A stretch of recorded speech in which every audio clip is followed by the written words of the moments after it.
it'll be unusual to see a manually driven car. It'll be like seeing a horse.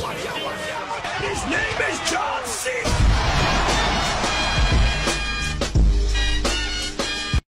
There was a story about you when you first came to DC that you slept on a couch in your office. This is where the richest man in the world slept. Yeah. Wow. That's amazing. Why did you do that? Well, I didn't really have a good place to stay at the time. Wow. How long did you do that? For off and on for a few weeks. That's incredible. Yeah. It's the worst places to sleep.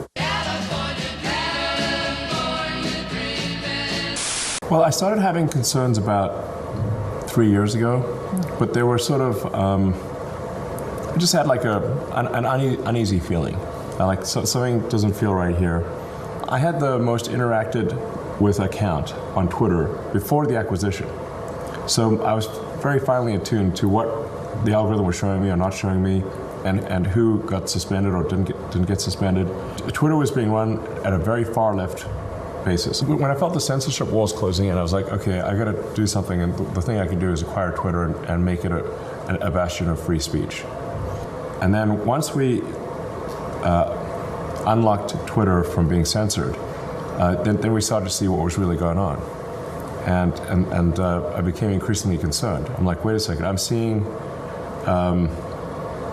videos of people streaming across the border on Twitter, now X.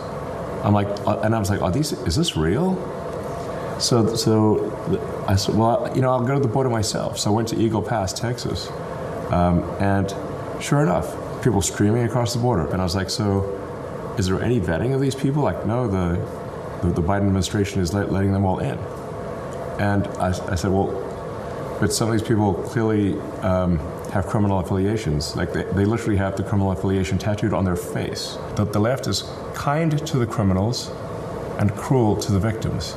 If you're a high trust society and you bring in low trust or untrustworthy individuals, that's now you've got a fundamental breakdown in the system. A recipe for disaster.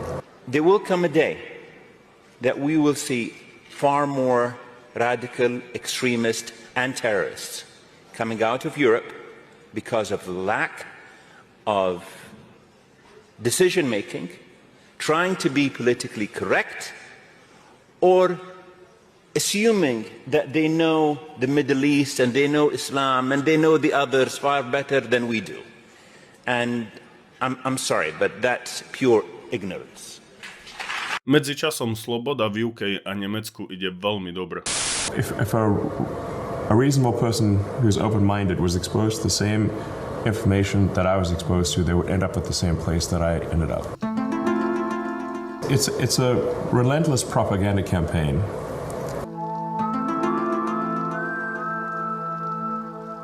You grew up in South Africa. Takže ako otec 14 detí len opakuje stereotypy. V iných správach dve sliepky nespravia orla. And politics is a blood sport.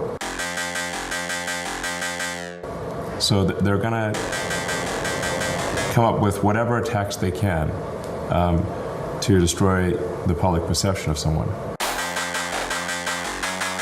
But it is disappointing how well propaganda works. Yeah. If you repeat a lie, the sort of he's a Nazi lie enough times, some people actually believe it.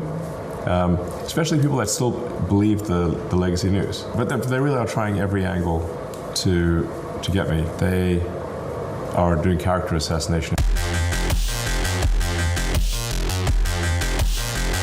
So I'd like to thank everyone who's gone out there and support and bought a Tesla in support of Tesla and me. This is in stark contrast to the crazy people that are burning down Teslas. It's like it's not like an investment. It's like a child. The company to me is like it's not just a bunch of money. It's a company that I've grown and nurtured for over 20 years. Tesla in a few months will release unsupervised full self-driving. So the cars that people are driving right now, the cars that you can buy from the factory, will be driving around by themselves with no people in them. Wow. That we call unsupervised full self-driving, so there's literally no one in the car on public roads. We'll start that in Austin in a few months, in June, and then we'll rapidly expand that to the rest of the country. In fact, anyone who has Tesla now, if they try self-driving, it should work very well. It should be rare that you need any intervention. In fact, in the future, I think it'll be unusual to see a manually driven car.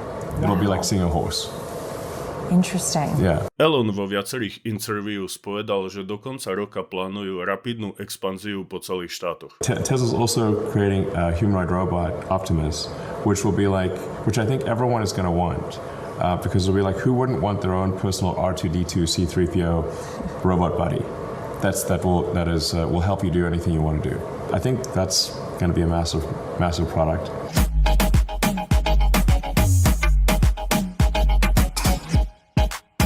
SpaceX is doing rocket launching and Starlink internet, and hopefully we'll build a technology to make life multiplanetary, to build a self-sustaining city on Mars. That's the goal of SpaceX.